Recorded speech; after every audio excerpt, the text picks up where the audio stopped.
Hi everyone, it's Kate from Sleep Time Baby, and today is day 2 of my 12 days of Christmas sleep. These are your questions that you sent in that I'm answering. So today's topic is about self-settling for under 4 months, because I've had 3-4ish questions that are around this subject. So they were from, let me just check my list. We had Sarah Craven, who was asking about the 16-week-old getting her to nap in her cot.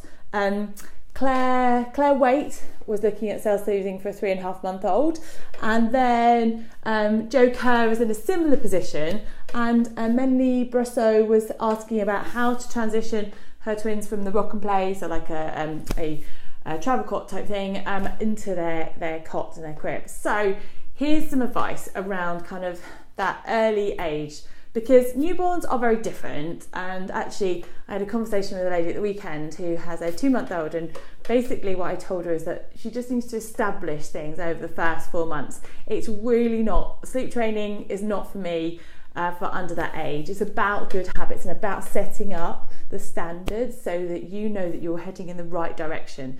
And that's mainly just because there's so much going on, there's so many different things that are happening around that time, and it's really important that you kind of enjoy those first few months, take the pressure off, so don't worry about it too much. But there are good things that you can be doing. So self-settling as an ethos is what I believe in, and that's all about the sleep cycles and making sure that your child can transition themselves around a sleep cycle. A newborn sleep cycle is slightly different. It's shorter than a kind of a baby or child. At 4 months, it goes from 35 minutes long to 45 minutes long, which is what the 4-month sleep regression, sleep change is all about. So a newborn sleep cycle is 35 minutes. So what you want to be doing is looking for the fact that your child can transition through sleep cycles on their own on a regular basis. It doesn't have to be perfect. It just has to be that they can show you that they can do it, basically. So in terms of being able to approach that, and this goes for all of those guys that are looking for their kind of reassurance around how to do things, I would recommend using a kind of pick up, put down technique, because then it just stops all this kind of long crying. You might find it takes a time to do, but really what I recommend is you keep going and try it for a week to see if you can see improvements in how they settle. So you're looking to kind of encourage your child to sleep in a sleep space, so good environment, all the lullaby trust, even SIDS guidelines are really important. Dark room, good temperature, clear cot, all those kind of things that you would need to consider for their sleep space, and looking for them to sleep in that, whether it's a nap or whether it's bedtime. You don't have to do all naps in the bedroom or in their sleep space. It can just be that at least 1, maybe 2 of those should be in there so that you can get out of the house. That's also really important.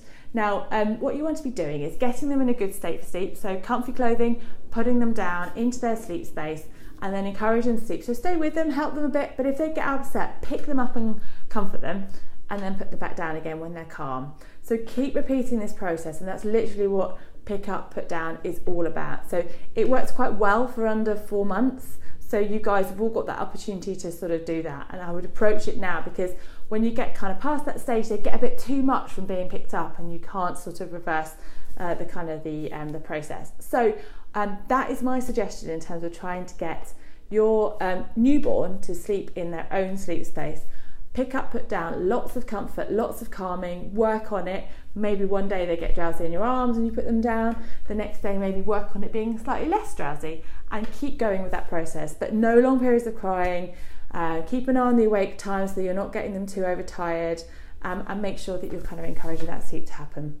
So that's it for today. So a bit of kind of newborn sleep. I hope that helps those guys who are looking for assistance in there.